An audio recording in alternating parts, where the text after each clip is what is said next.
So hey guys, আমি রুবেল। তোমরা কেমন আছো? আশা করি ভালো আছো। তো আজকে সকাল সকাল চলে গেছিলাম কাজে। আমি সবাই আর এদিকে সব সাকিরকে দেখতে পাচ্ছ রিলস বানাচ্ছিল, আর এই সাইডে লাইট টালিয়ে আবার এদিকে গেটে তালা মারা, সেই জন্য সব এখানে বসে থেকে সাকির রিলস বানিয়ে নিল একটা।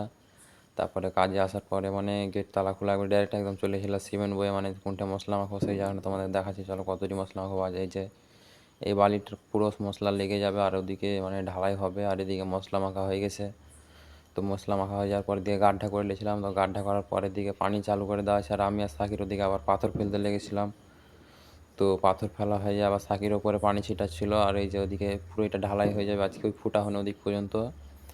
আর এইদিকে কেমিক্যাল দিয়ে দিয়েছিলো, কেমিক্যাল দেওয়ার পর আবার আমি মাল মাখাচ্ছি, আর ওগুলো ভরে ভরে দিয়ে দিচ্ছিলাম সাকিরকে ট্রলিতে লোড করে, আর সাকির এদিকে নিয়ে যাচ্ছিলো দেখতে পাচ্ছ। আর এদিকে আবার ওগুলো শেষ হয়ে যাওয়ার পরে এখানে আবার এদিকে ও মাথায় ঘোলা ভাঙতে যাচ্ছিলো, আর এদিকে ঢালাই পাখি ছিল, এদিকে সাকির মশলা মাখা ছিল।